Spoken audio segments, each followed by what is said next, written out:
aluno da mediação. Aqui quem está com você é o professor Beto e mais uma aula, a aula 11. Lembra que o professor Lorismar trabalhou na aula passada, ele trabalhou os povos, porque nós estamos em processo de transição, nós saímos lá da antiguidade, nós saímos na realidade da pré-história e entramos na antiguidade. Saímos da pré-história, o homem se tornou sedentário, ele se torna sedentário numa região chamada Mesopotâmia. Mesopotâmia, a terra entre rios, entre o rio Tigres e Eufrates. E o professor Lorismar trabalhou com vocês, os povos da Mesopotâmia, os assírios, sumérios, os babilônios. Então são povos ali da Mesopotâmia. Eu tenho um colega professor aí que tem um canal muito interessante, que ele fala que se você quiser decorar os principais povos da Mesopotâmia, é só você pensar naquele sistema de freio ABS, assírios, babilônios e sumérios. Aí você pensa no freio ABS, você já sabe quem são os povos da Mesopotâmia. Esses povos da Mesopotâmia, o professor Lorismar mostrou um mapa para vocês que falava sobre o crescente fértil. Lembra do crescente fértil? O crescente fértil que pegava lá da Mesopotâmia até o Egito. E adivinha de que nós vamos falar hoje? Eu vou dar uma pista para vocês. Olha de que nós vamos falar hoje. Aí atrás, de que nós vamos falar hoje? E aí, já sabe o nosso assunto de hoje? Vocês conhecem aqui essa região aqui, ó? Deixa eu andar aqui. Ô, meu camelo aqui para eu andar aqui nessa região. Hoje, nós vamos falar do Egito. Opa, pisei no ombro do camelo. Tá? Nós vamos falar do Egito hoje aqui. Nós vamos estar conversando sobre o Egito. Vamos ver essa estrutura política do Egito, a formação social, a formação do Egito, a separação dele ao longo da história, o Alto Egito, o Baixo Egito, a unificação do Egito, a teocracia do Egito. Vamos ver toda essa estrutura do Egito. Aqui eu estou na região de Gizé, aqui aonde nós temos as principais pirâmides, Quéopes, Quéfren e Miquerinos. Lembrando que da antiguidade não tem aquelas 7 maravilhas do mundo, inclusive o professor Lorismar falava para vocês sobre o Jardim Suspenso da Babilônia, que infelizmente o Jardim Suspenso da Babilônia ainda não se encontrou vestígio dele, mas era narrado já o Jardim Suspenso da Babilônia. Mas aqui nós estamos diante da pirâmide de Quéopes, que era uma das pirâmides, a pirâmide considerada uma das 7 maravilhas do mundo, só de Quéopes. Depois não, colocaram aqui esse sarcófago aqui, essa região de sarcófago aqui de Gizé, e disseram que não, que essa região aqui é a região considerada uma das 7 maravilhas do mundo moderno, hoje, deste mundo agora, que foram classificadas. Então, elas entraram com uma classificação, elas juntamente com o Cristo Redentor também, que é uma das 7 maravilhas do mundo e outras maravilhas aí, que eu quero que vocês até façam essa pesquisa. Faça uma pesquisa. Quais eram as 7 maravilhas do mundo antigo e quais eram as 7 maravilhas do mundo atual? Que vocês vão ver e leiam sobre cada uma delas. É uma pesquisa interessante. Mas hoje nós vamos falar do Egito. Olha aí nossa aula aí. Qual é a aula que nós vamos estar hoje? A aula 11.1 aí. Sou o professor Beto e juntamente com o professor Lorismar Barroso aí. Então, nós vamos falar sobre a primeira aula.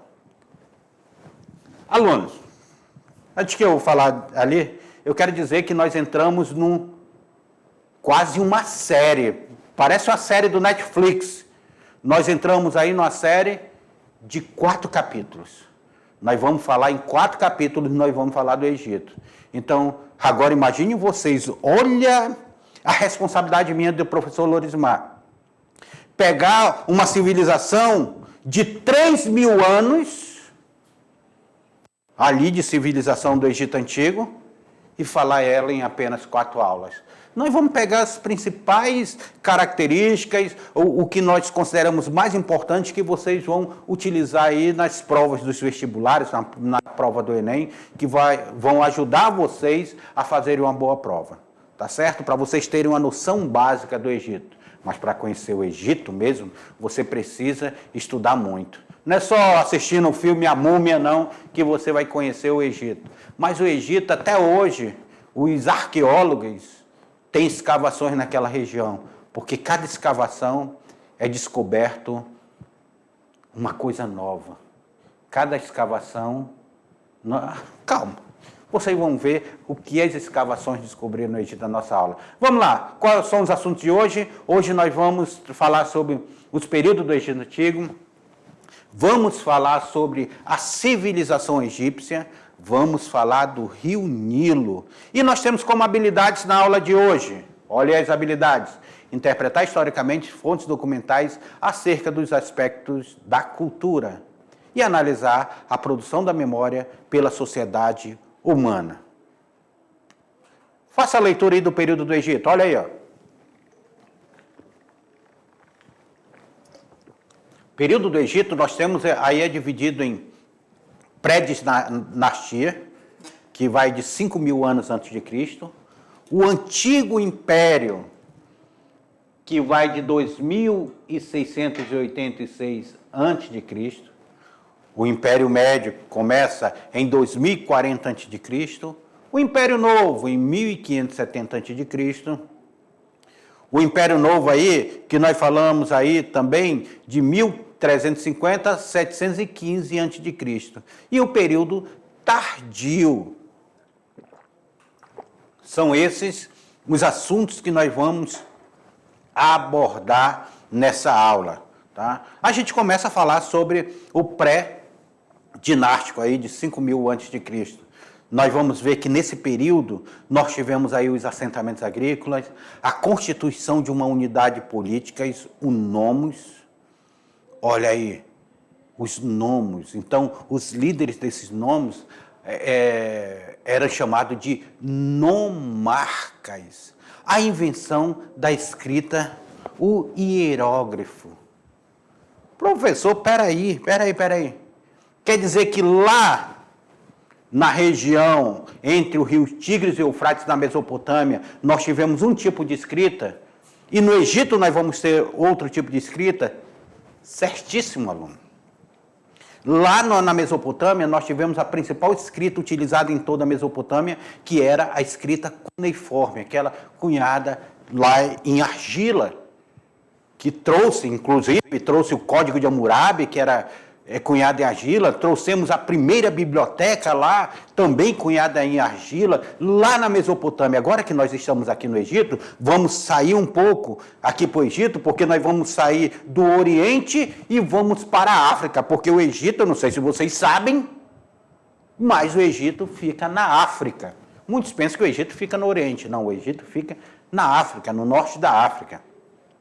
E nós temos aí, nesse período, nós temos o aparecimento dessa escrita. Começa a aparecer essa escrita, os hieróglifos. Os hieróglifos, que eram as escritas... Olha aí na tela para vocês olharem aí. Ó. Olha aí como eram os hieróglifos. Essas simbologias de animais, essas simbologias aqui, ó, dos animais, de imagens. Então, tudo isso daria uma escrita. Aí uma representação de como seria a mumificação, o enterro e o julgamento. Mas e daí nós vamos ver mais lá para frente, mais detalhadamente. Dinástico inicial, 3.100 a 2.686 a.C. Nesse período, nós temos a fixação da escrita hierógrafa, foi quando ela se fixou. Nós temos a unificação do Alto e Baixo Egito por Narmer. Então, nós temos essa unificação. Nós temos a capital Tinis e Nenópolis, Abdus, a fundação de Mênfis. A primeira população se instala na região de Kerma, próximo à Terceira Catarata. Professor, como é esse negócio do Alto e Baixo Egito? O Egito, até então, ele não era unificado. Não havia essa unificação. Existiam os nomos, que eram cidades, tipo cidades-estados, elas se autogovernavam, e cada nômos tinha o seu líder, que era o nomarca. Então, essa questão de faraó, não existia essa concepção de faraó. Então, nós temos lá o nomarca. O interessante é que, se nós olharmos que o Alto Egito, ele fica ao sul. E o Baixo Egito, ele fica ao norte, porque o rio Nilo ele vem do sul e vai desaguar no norte, lá no delta do Nilo, lá onde nós temos aí a região mais fértil. A região do Nilo era a região mais fértil do mundo naquele período. E a região do Nilo, ela era muito cobiçada por outros povos. É por isso que nós vamos ter conflito ali naquela região. O pessoal do Egito era um povo agrícola pastoril. Basicamente, eles viviam do rio, da riqueza que o rio dava. Vamos dizer que eles eram ribeirinhos, ribeirinhos da antiguidade. O rio era a principal função dele. Você que mora aí nas margens do rio Guaporé, nas margens do rio Madeira, não tem um período que o rio enche e seca? No período que o rio seca, o pessoal não corre para aquela região que foi depositado vários nutrientes e não planta melancia, planta macaxeira, plantam vários tipos de alimento ali. Por quê? Porque o rio deixou seus nutrientes. Assim era o Nilo. O Nilo enchia, deixava seus nutrientes ali naquela região. Vamos lá? Seguindo nossa aula, nós temos o Antigo Império, 2686 a.C. Nós temos... Méfres se torna o centro do poder político aqui, nesse período. Nós temos, nesse período, a construção da pirâmide escalonada, projetada para Imhotep, terceira dinastia, Imhotep. Lembra lá do filme da Múmia? Nós temos aqui a pirâmide escalonada sendo construída. A construção das grandes pirâmides de Gizé, lá naquela região que é da quarta dinastia, a construção dessas grandes pirâmides aqui, ó, ali na região de Gizé. Então, aqui foram construídas aí na quarta dinastia as três pirâmides, Kefri, Miquerinos. Miquerinos é a menorzinha, tem 70 metros, a maior tem 140 metros. Meu Deus do céu. Imagina, olha para cima. Calcula 140 metros. Olha uma castanheira. Olha para uma castanheira. Castanheira ali vai chegar a 80, 90 metros. Só para vocês terem uma ideia aí. Vamos lá? O Império Médio, a reunificação do Egito, a expansão das fronteiras até a Segunda Catarata, nós temos o declínio do poder central, a invasão dos Iquisos, o reino de Cush, com Kerma como centro de poder. Aí nós temos aí quem foram, nós falamos dos Iquisos, dessa invasão. Os Iquisos, eles eram esses povos asiáticos aí que ocupam essa região norte. Eles buscavam o quê? Buscavam alimentos, como vocês estão vendo aí no slide de vocês. Os Iquisos aí, eles buscam esses alimentos por quê? Porque o Egito ali era a região mais fértil. O Egito era a região mais fértil. O Nilo, ele trabalha no seu solo ali, o Egito é deserto, ele é no meio do deserto. É por isso que falava que o Nilo era do Egito. Porque os Iquisos, eles queriam também plantar nessa região. Eles estavam passando fome, eles queriam plantar. Então, eles começam um conflito ali no Egito, ali no Baixo Egito, eles começam um processo de conflito. Olha aí na tela para vocês aí, ó. Dessa maneira, a invasão foi feita por um único objetivo: encontrar terras férteis para cultivo agrícola. Então começa essa batalha aí, essa batalha do Egito, eles querendo proteger a sua região. O Império Novo, de 1570 a.C., a expulsão dos Iquisos, eles são expulsos do Egito. Aí nós temos a reunificação do poder central, o Egito novamente é reunificado. A rainha Hatshepsut governa como faraó. Lembrando que Hatshepsut, nós temos, não só, ela não foi a primeira rainha a governar como faraó, nós tivemos outras rainhas que foram governadas como faraó. Inclusive, a última foi uma grande mulher chamada Cleópatra, muito inteligente Cleópatra. império alcança a maior expansão territorial. Falando nela, Hatshepsut, ou Hatshepsut, por mais de 20 anos ela vai governar o Egito. Ela vai reinar no Egito. Lembrando vocês que ela não é a primeira rainha, ela está governando o Egito, e nesse período o Egito era um Egito rico, um Egito pomposo. Aí foi o sarcófago dela achado. Nós temos o Império Novo no Egito, esse período do Império Novo, que vai de 1350 a 715 a.C. Olha isso daqui. Monoteísmo de Akhenaton. O culto a Atum. Tá? Centro do poder, Kush, desloca-se para o período tardio.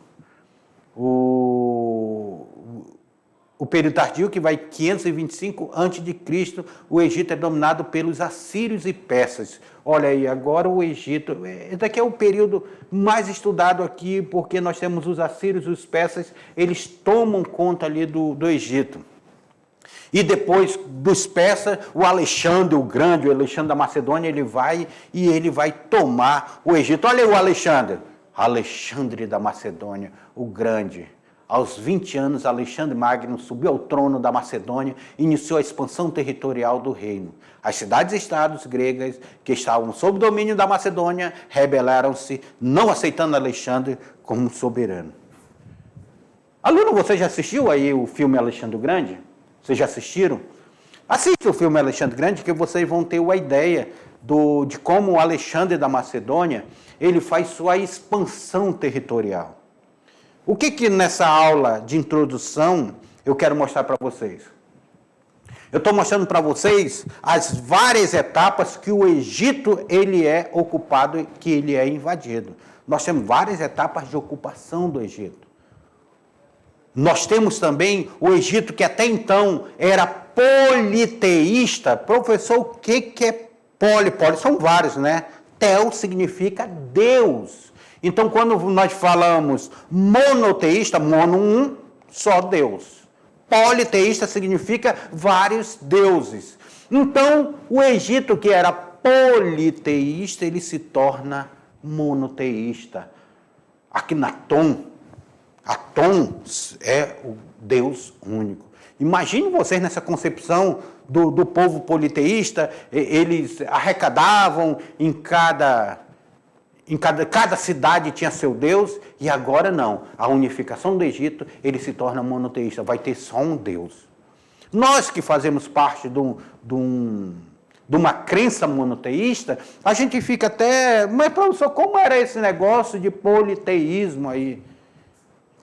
Então, cada cidade possuía o seu Deus. Essa era a estrutura lá do Egito Antigo. E aqui nós estamos vendo o Alexandre da Macedônia, o Alexandre o Grande marchando, conquistando o Egito.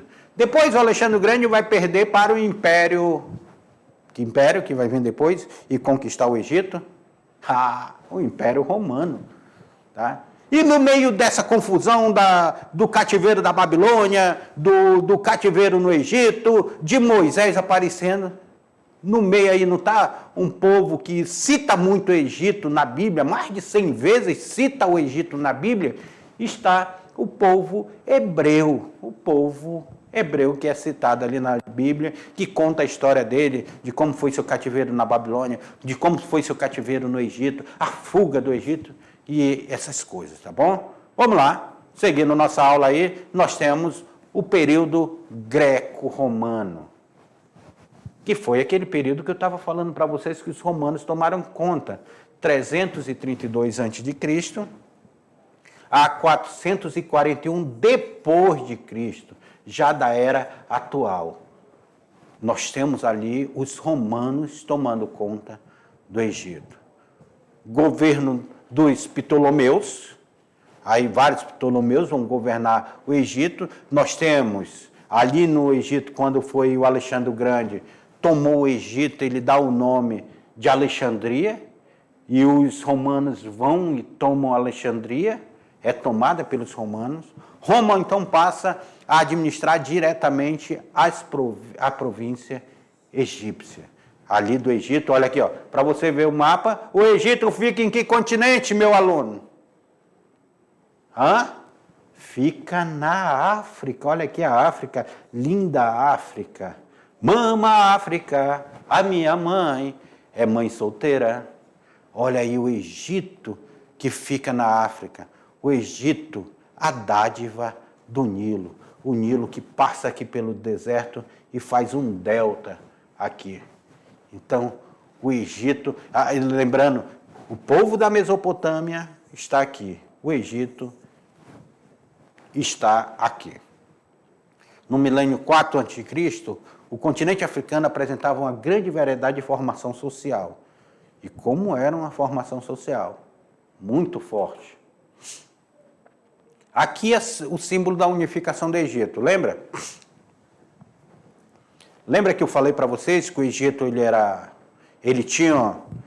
eram várias cidades, estados ali do Egito, os nomos, cada líder da cidade era um nomarca, ele passa o Alto Egito e o Baixo Egito, ele passa a unificar, que é dado pela imagem aí que vocês observam, que é a coroa da unificação. Aqui a coroa branca era a coroa símbolo do Alto Egito e a coroa vermelha que era o símbolo do Baixo Egito. Então aqui é a unificação, a coroa vermelha e a coroa branca, simbolizando a unificação do Alto e do Baixo Egito. A adoção por parte do faraó do simbolismo do Norte e do Sul como coroa vermelha do Baixo Egito e a coroa branca do Alto Egito. Então nós temos aqui o símbolo da unificação. Egito Antigo unificado. Pessoal, dá uma olhada com calma nessa imagem, só para vocês terem. Nós já vimos no mapa lá atrás, deixa eu voltar aqui o mapa aqui, Nós já vimos o mapa aqui atrás que o Egito ficava na África. Agora vamos ampliar nessa imagem aqui só a parte que pega o Egito por onde passava o rio Nilo. Falando nisso, deixa eu falar aqui uma curiosidade para vocês aqui, já a gente volta ali na imagem. O rio Nilo, até então, ele foi considerado o maior rio de extensão do mundo. Ele era considerado o maior rio de extensão do mundo. Aí nós tivemos um estudo aqui no Rio Amazonas, um estudo das cheias dele, da extensão dele, e não, o maior rio do mundo hoje, tanto em extensão quanto em volume de água, foi comprovado que é o Rio Amazonas. Mas o Rio Nilo, ele é grandioso. Ele é conhecido pelos grandes crocodilos que tem nesse rio. As grandes cachoeiras, porque essas cachoeiras fizeram tipo uma proteção natural das invasões do Egito. Os povos não conseguiram muito invadir o Egito porque existiam essas partes de cachoeira que protegiam um pouco o Egito. E olha aí na imagem de vocês. Na imagem de vocês nós vamos ver esse rio, o Rio Nilo. Aqui, passando pelo Rio Nilo, vocês percebam que a Gizé vai ficar aqui, onde tem a esfinge, tem as pirâmides, só que existiram várias outras pirâmides no Egito. Não são só as pirâmides, são as mais importantes.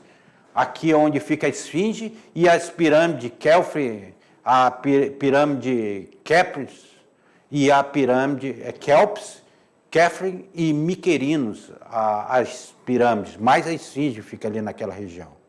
A capital do Egito é o Cairo, a capital do Egito ainda hoje é o Cairo, e nós estamos vendo aí o Egito unificado. Aqui fica ao lado do Mar Vermelho, então nós temos a região entre o Mar Vermelho e o Rio Nilo, e aqui do Egito entre o Rio Nilo e o deserto do Saara.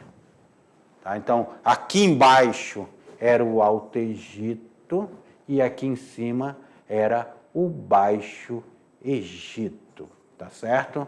Só para vocês terem uma ideia, o Baixo Egito e o Alto Egito. Aqui no Baixo Egito é onde sai o delta, fazendo delta, um triângulo aqui, nessa saída o desaguar do Rio Nilo.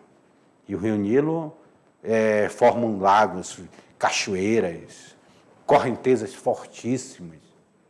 É uma maravilha.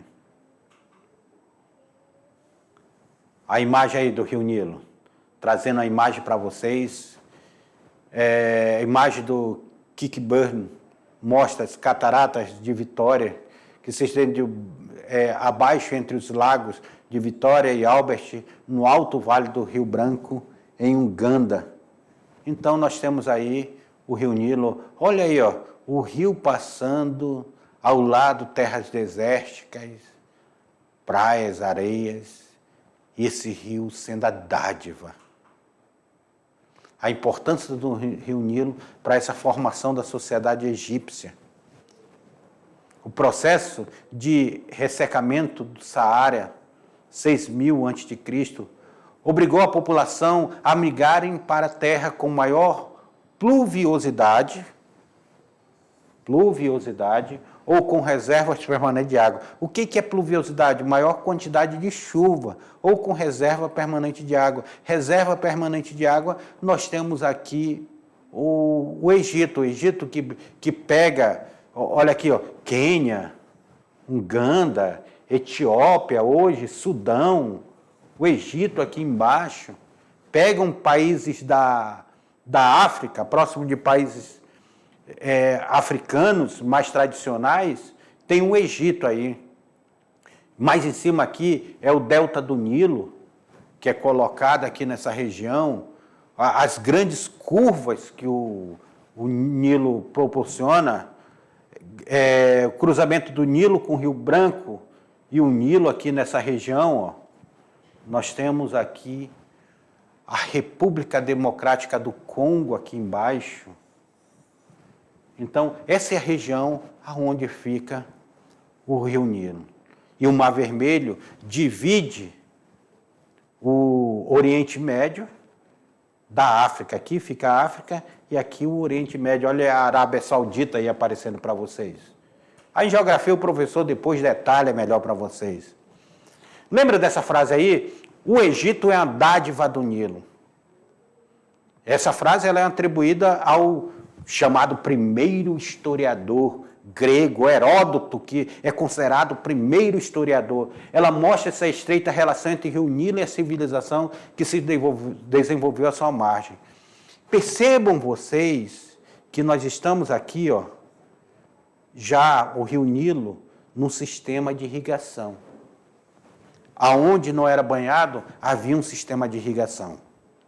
O Nilo é interessante, que ele também tem um período de cheia e de vazante. Então, o povo, ele se programava para essa cheia e essa vazante. Enchia o Rio Nilo, eles aproveitavam e captavam água, armazenavam essas águas a partir da cheia, fizeram diques, fizeram reservatório de água. Quando o rio secava, eles aproveitavam para plantar naquela terra que ficou irrigada, que ela ficou cheia de humus, chamado de humus, ali aquela terra. Essas regiões, ela se torna a região mais fértil de todo o planeta. Essa região do Rio Nilo ali, porque enchia e vazava. Então, era uma região fértil, esse Vale do Nilo era considerado a região mais fértil do planeta daquele momento. É por isso que havia uma cobiça, porque a água ela servia para alimento, ela servia para banhar, ela servia para beber. Imagina a nossa sociedade hoje, a nossa cidade, vamos supor que dê um problema na captação de água. Olha a nossa cidade se nós ficarmos um dia inteiro sem ter água, 2 dias, uma semana sem ter água na nossa casa. Falta água para beber, falta água para tomar banho, falta água para lavar a louça, falta água para os banheiros, falta água para limpar a casa, para lavar roupa. Meu Deus do céu, olha o caos que vai acontecer quando falta água.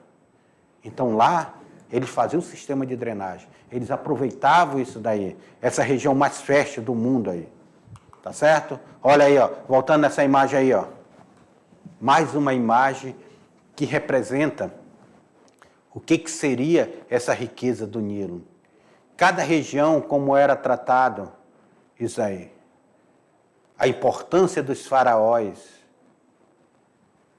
Os templos que vão estar ao longo do Egito. Então, tudo isso daí, essa imagem, ela faz uma representação. Tudo isso para mostrar que o Nilo, ele era considerado pelos egípcios como um deus. Era um deus, o Nilo era um deus, porque retirava água para abastecer cidades, retirava os peixes para alimentar a população, utilizava também como transporte de mercadoria, transporte de pessoas. Então é por isso que o Nilo é considerado um dos deuses. O interessante é que eu fui ver no Museu do Vaticano, tem uma estátua, que eu ia até colocar foto para vocês aí dela, que eu tirei lá no Museu do Vaticano. E naquela estátua tem um jacaré. O jacaré era considerado um dos deuses. A representação do Nilo era um crocodilo, o crocodilo do Nilo, tão famoso, que representava o Nilo como um deus para os egípcios. Por quê? Porque era um deus de dádiva. Era o Nilo que dava alimento, era o Nilo que dava de matar a sede, era o Nilo que transportava as pessoas e as mercadorias. Então, para eles, essa dádiva era de um deus. O rio Nilo era um deus. Além de o faraó ser considerado um deus vivo, imagina o poder que tinha um faraó. Você não podia passar pelo faraó assim e olhar diretamente para ele. O faraó tinha suas restrições lá, você tinha que tomar cuidado com a presença do faraó, porque ele era um deus, a representação de um deus. Representação do deus, você tinha que baixar a cabeça, muitas vezes até lamber o chão, beijar o chão que o faraó passava, porque era um deus que estava passando ali. A representação de Deus na terra era o próprio faraó. Então, é esse o poder aí que nós estamos vendo. E além desse Deus, nós temos o rio Nilo também considerado um Deus. Vamos lá? Olha aí essa imagem aí para vocês. Essa imagem de representação do rio Nilo. A representação do transporte. A representação da alimentação que o rio Nilo dava. Então, além de transporte, ele alimentava. Essa era a característica do Nilo. Lembra que eu falei para vocês sobre fertilização do rio? Existia essa palavra aqui chamada humus. O humus era o que fertilizava o solo. Então, todos os anos, olha os meses, julho a dezembro, o rio Nilo, então, ele enche e transbordava, alagava as áreas lá e depositava esse humus. Ficava depositado lá quando ele descia essas águas. Era folhas, plantas, o solo ficava fértil e próprio para a agricultura. Então, eles começavam a plantar. O povo egípcio, como é caracterizado aí, ó, nessa imagem, essa imagem que é caracterizado aqui, percebam vocês aqui, ó, essa imagem aqui que caracteriza o povo, ela caracteriza um povo agrícola, um povo pastoril, que utilizava dessas cheias, dessas vazantes do rio, para poder plantar, para poder se alimentar. O engraçado é que nós olhamos o Nilo e nós falamos que existiam escravos no Nilo. Existiam alguns escravos, principalmente escravos de guerra, mas existia o servo, um sistema de servidão também no Egito Antigo. Esse sistema de servidão, que era a grande maioria eram servos, inclusive as pirâmides foram construídas por servos e escravos. Nós temos aqui, era eles que faziam esse papel, esse trabalho. Era eles que estariam produzindo. Lá no sistema, e esse sistema econômico do Nilo, ele é chamado de sistema, modo de produção oriental. Mas peraí, o Nilo o Egito não fica na África, o rio Nilo não fica na África, porque é um modo oriental. Modo de produção oriental. É porque lá no Oriente, quando a gente olhou o rio Tigres e Eufrates, nós olhamos a Mesopotâmia, existia uma forma de produção, que é que hoje os historiadores, eles falam sobre modo de produção oriental. Nós não vivemos num modo de produção capitalista. Lá naquele modo de produção oriental, a figura maior é a figura do faraó. O faraó é dono de tudo isso daqui. Tudo isso daqui pertence ao faraó, que é o Deus vivo, o Deus único. Vamos lá, voltando aí a nossa aula aí, nós temos, dentro dessa imagem aqui, nós vimos já o Egito, essa estrutura do Egito, dessa forma do Egito, nós vimos como ele se caracteriza. Essa nossa aula introdutória, que nós vamos ter outra aula, ela tenta fazer uma introdução para vocês entenderem um pouco o que é essa região do Egito. Aqui eu pego a figura mais conhecida do Egito para trazer para vocês, para falar dessa aula. Mas é interessante. Se vocês quiserem ver o professor Beto, o professor Lorismar de múmia também, nós temos as aulas dos anos anteriores lá, que nós até caracterizamos de múmia, quando nós formos falar da mumificação. Olha os assuntos que tem aí pela frente, nós vamos ver mais detalhadamente. Agora só foi uma aula introdutória, mas nós vamos ver a economia do Egito, nós vamos ver o sistema de mumificação, nós vamos ver os deuses egípcios, os faraós egípcios. Nós temos muito chão pela frente aí nessas nossas 4 aulas. Aqui foi uma delas. E aqui eu tentei fazer o entendimento de vocês, essa introdução, em 3.000 anos de história desse povo, desse Egito Antigo. 3.000 anos dessa história. Esse povo que ele foi se desenvolvendo, que ele era um povo fragmentado em nomos, em cada nomo tinha o seu nomarca. Esses nomarcas tinham seus deuses, cada nomo tinha seus deuses. Depois nós passamos pelo Egito unificado, pegou o Alto Egito, o Baixo Egito, unificou em um único Egito. Essa unificação em torno de um faraó que se torna também um próprio Deus. O faraó se torna a representação do próprio Deus na terra. Essa unificação, ela vai servir também para enfrentar os invasores. Aqui nós vimos os Iquisos, ou Ixos, que invadiram o Egito ali, depois vão ser expulsos do Egito. Depois nós temos aí outros povos invadindo o Egito. Alexandre o Grande vai invadir o Egito, vai tomar o Egito. Depois nós temos a invasão romana tomando, expulsando ali de Alexandria. O Império Babilônico vai expulsar de Alexandria e agora nós temos o Império Romano tomando o Egito. Então o Egito ele passa por uma grande transformação. Hoje, o Egito é um país com a capital no Cairo.